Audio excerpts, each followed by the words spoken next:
Сәлеметсіздер ме, оқушылар? Бүгін біз 8-ші сыныптың тірі ағзалардың көп түрлілігі бөлімі бойынша саңырауқұлақтар тірі ағзалардың ерекше патшалығы тақырыбын өтетін боламыз. Бүгінгі сабағымыздың мақсаты саңырауқұлақтардың ерекше белгілерін біліп түсіну, саңырауқұлақтарға, өсімдіктерге, жануарларға тән белгілерін ажыратып сипаттау, жеуге жарамды, жеуге жарамсыз саңырауқұлақтарды саралап талдайтын боламыз. Жалпы саңырауқұлақтар дегеніміз не екен? Бұл өсімдіктер мен жануарлардан ерекшеленетін өзіндік патшалығы бар бірегей ағзалар. Олардың өмірлік циклі мен құрылымы таңқаларлықтай күрделі. Балалар, сіздер саңырауқұлақты өсімдіктер патшалығына жатқызасыздар ма, әлде жануарлар патшалығына жатқызасыздар ма? Өсімдік екеуіне де жатқызатын болсаңыздар, қайсысына жатқызатын болсаңыздар, сіздер қателеспейсіздер.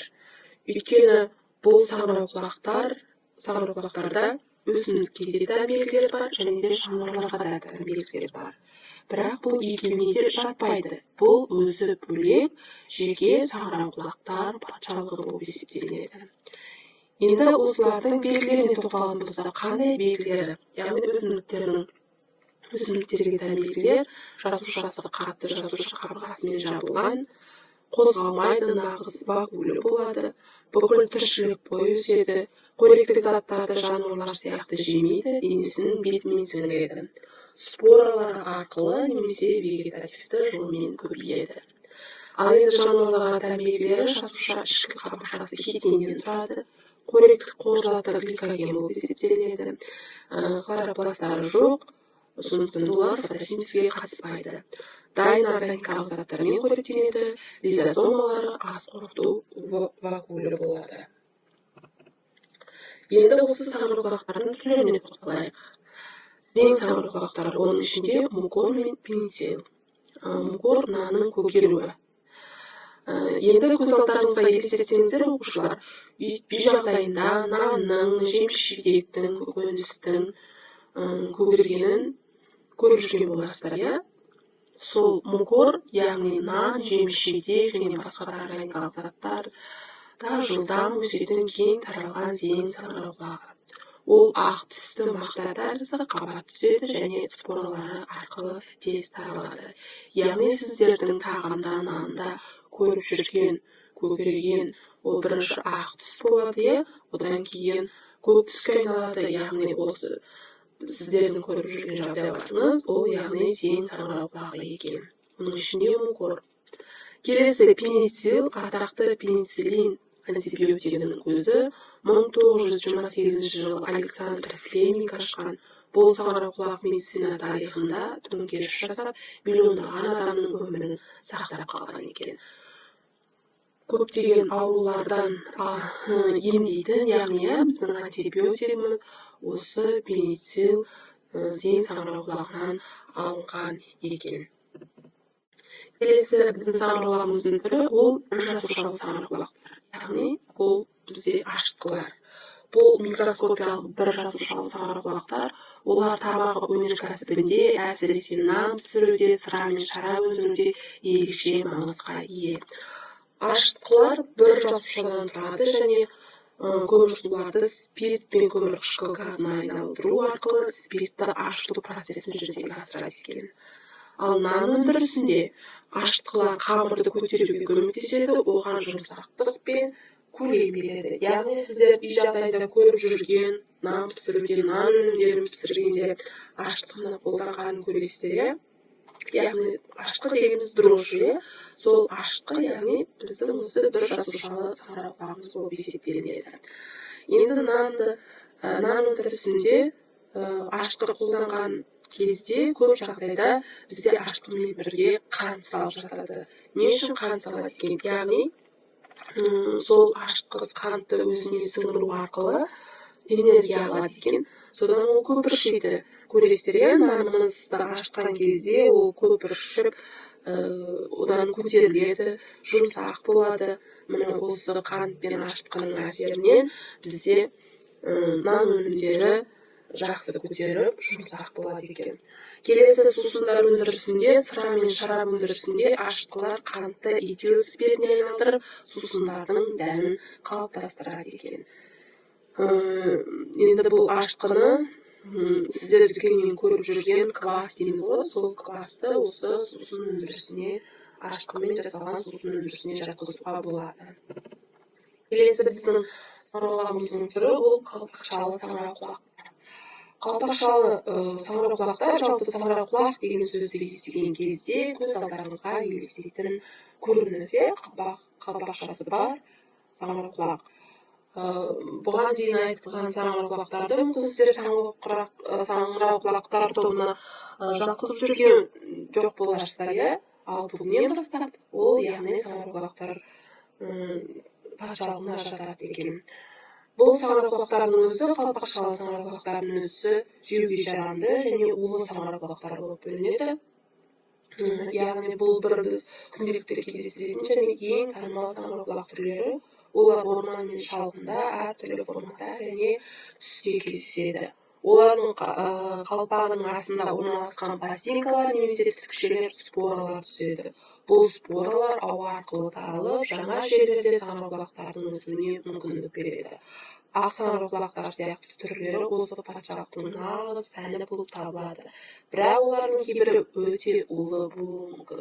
Бағана жоғарыда айтып кеткендей, біздің саңырауқұлақтар споралар арқылы көбейеді деді. Яғни сол споралар қалпақшаның астындағы пластинкаларда, түтікшелерде түзіледі екен. Келесі жеуге жарамды саңырауқұлақтарымызға тоқталатын болсақ, табиғатта жеуге жарамды көптеген дәмді және пайдалы саңырауқұлақтар бар. Олар тек тағамдық құндылығымен ғана емес, сонымен қатар денсаулыққа әкелетін артықшылықтарымен де ерекшеленеді. Бірінші саңырауқұлағымызға тоқталатын болсақ, ол шампиньон. Шампиньон деген сөзді саңырауқұлақты көріп естіп жүрген боларсыздар. Әлемде ең көп таралған және өсірілетін саңырауқұлақ түрі. Ол кез келген тағамға жақсы қосымша дәм бола алады. Келесі саңырауқұлағымыз ол реши. Реши мәңгілік жастық саңырауқұлағы ретінде белгілі шығыс медицинасында кеңінен қолданылады. Келесі саңырауқұлақ шиитаке. Дәмі мен емдік қасиеттерімен танымал, иммунитетті көтеретін азиялық саңырауқұлақ. Қазақстанда саңырауқұлақ жинаудың бай дәстүрлері бар, әсіресе таулы және орманды аймақтарда. Келесі біздің қалпақшалы саңырауқұлағымыздың улы саңырауқұлақтары. Яғни саңырауқұлақтардың кейбір түрлері адам өміріне қауіпті төндіретін улы болып келеді. Оларды жеу ауыр улануға, тіпті өлімге әкелуі мүмкін. Оның тоқталатын болсақ, ақ саңырауқұлақтар. Бұл әлемдегі ең улы саңырауқұлақтардың бірі. Оны жеу адамды өлімге әкелетін, бауыр және күйде жеткіліксіздігіне ұшыратады. Саңырауқұлақтарды дұрыс тану мен жинау өте маңызды дағдылар. Күмәнді саңырауқұлақтарды ешқашан жемеңіз. Егер саңырауқұлақты танымайтын болсаңыз, жеуге жарамды, жеуге жарамсыздығын білмейтін болсаңыз, саңырауқұлақ теруге баруға кеңес бермейміз. Алдын алу шаралары оның тек жақсы таныс саңырауқұлақтарды жинау керек, күмәнді немесе таныс емес түрлерден аулақ болу керек, балаларды улы саңырауқұлақтардан қорғау керек, уланған жағдайда дереу дәрігер шақырып, дәрігердің көмегіне жүгіну қажет болады. Енді осы тірі ағзалардың денесінде өсіп, жетіліп, жасушалардың ағзалық заттарымен қоректенетін саңырауқұлақтар бар. Оларды біз паразит саңырауқұлақтар деп айтамыз. Атында тұрғандай паразит саңырауқұлақтар, яғни оның істеді біріншіден қайда кездеседі екен, ол астық тұқымдастарында кездеседі және де ағаштың сүрегінде кездеседі екен. Яғни астықтың түсімін, сапасын азайтады, ағаштың сүрегінің сапасын азайтады бұл паразит саңырауқұлақтар. Ал тағы да бір саңырауқұлағымыздың түрі бар, ол қына. Таңқаларсыздар, тағы да қына неғып саңырауқұлақтар патшалығына жатқызамыз деп. Бұл негізі төменгі сатыдағы өсімдікке жатқызамыз біз, қынаны. Бұл қына қалай пайда болған? Екі ағзаның қосылысынан пайда болған ағза, бұл қына деп айтамыз, ол саңырауқұлақтарға жатқызамыз. Олар жасыл балдырлар мен саңырауқұлақтардың қосылысынан пайда болған ағза болып табылады. Енді жоғарыда айтып кеттік, біздің саңырауқұлақтарда жануарларға да тән белгілер бар, өсімдіктерге тән белгілерін және өсімдіктерге тән белгілерін есімізге түсіріп көрейік.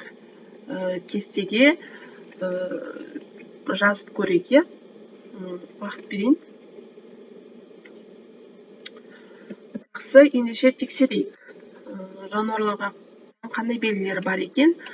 Яғни жасуша ішкі қабықшасы хитиннен тұрады, қоректік қуырсаты гликоген, хлоропласттары жоқ, фотосинтезге қатыспайды, дайын органикалық заттармен қоректенеді, лизосомалары ас қорыту вакуолі бар. Түгендедік па? Толық па екен? Жақсы, келесі өсімдіктерге тән белгілеріне келетін болсақ, тоқталатын болсақ, жасушасы қатты жасуша қабырғасымен жабылған, қозғалмайды, нағыз вакуолі бар, бүкіл тіршілік бойы өседі, қоректік заттарды жануарлар сияқты жемейді, денесінің бетімен сіңіреді. Споралары арқылы көбейеді, вегетативті жолмен, яғни. Жақсы, тексеріп алыңыздар. Ары қарай тағы да тапсырма орындайық. Келесі бағана біз саңырауқұлақтардың түрлерін атап өттік, жоғарыда. Енді соның төменде берілген саңырауқұлақ топтарын сол топ өкілдерімен сәйкестендірейік. Яғни бір жасушалы саңырауқұлаққа не жатады, қалпақшалы саңырауқұлаққа не жатады, зең саңырауқұлақтарына не жатады, және де улы саңырауқұлақтарына не жатады екен. Қане, орындап көріңіздер. Дайын болса, онда тексерейік. Яғни көріп тұрғандарыңыздай, бір жасушалы саңырауқұлаққа нені жатқызамыз? Аштықы саңырауқұлағын жатқызамыз. Келесі қалпақшалы саңырауқұлаққа қозықұйрықты жатқызамыз. Жақсы. Келесі зең саңырауқұлақтарына пенициллді, улы саңырауқұлақтарға шыбын-жұтты жатқызады екенбіз. Тексеріп алдық па? Жақсы. Енді жалпы осы саңырауқұлақтардың бағанадан бері түрлерімен танысып жатырмыз. Енді жалпы бұның адам өміріндегі қандай маңызы бар екен, сомен танысып өтейік. Саңырауқұлақтардың маңызы тек тамақ өнеркәсібімен шектелмейді, олар медицинада, экологияда және басқа да көптеген салаларда айрықша рөл атқарады. Медицинаға тоқталатын болсақ, пеницилл сияқты антибиотиктер, иммуномодуляторлар және басқа да дәрілік заттардың негізі болып табылады екен. Азық-түлік өндірісінде бағана жоғарыда айтып өткендей, нан, сыра, шарап ашытуда, сондай-ақ көптеген тағамдық өнімдерді дайындауда қолданамыз. Келесі экологияда қандай маңызы бар екен? Органикалық заттарды ыдыратып, топырақтың құнарлылығын арттыруда, биоалуантүрлілікті сақтауда маңызы бар екен. Биотехнологияда биоотын өндіруде, ферменттер алуда және басқа да өнеркәсіптік процестерде пайдаланады екенбіз. Енді жалпы бүгін сабағымызды қорытындылайтын болсақ, саңырауқұлақтар патшалығының құпиясы мен құндылығын, яғни саңырауқұлақтар табиғаттың ең жұмбақ және маңызды бөліктерінің бірі. Оған бүгінгі сабақ бойы айтылған ақпараттармен көздеріңіз жетті деген ойдамын. Олардың жердегі тіршіліктің тепе-теңдігін сақтаудағы рөлі өте зор. Экожүйедегі рөлі органикалық заттарды ыдыратып, қоректік заттарды қайта айналымға қосады, тіршілік циклін қолдайды. Оларды зерттеу, қорғау және тиімді пайдалану болашақ ұрпақ үшін маңызды міндет болып есептелінеді. Адамзатқа пайдасы, яғни медицинада, тамақ өнеркәсіп салаларында үлкен пайда келеді. Қауіпті түрлері кейбір түрлерінің улылығына байланысты абай болу қажет және оларды түрлерін тануымыз қажет екен. Осымен бүгінгі біздің саңырауқұлақтар патшалығы атты сабағымыз аяқталды. Тақырыбындағы сіздерге қызықты әрі түсінікті болды деген ойдамын. Назарларыңызға рахмет. Келесі сабақта кездескенше сау болыңыздар.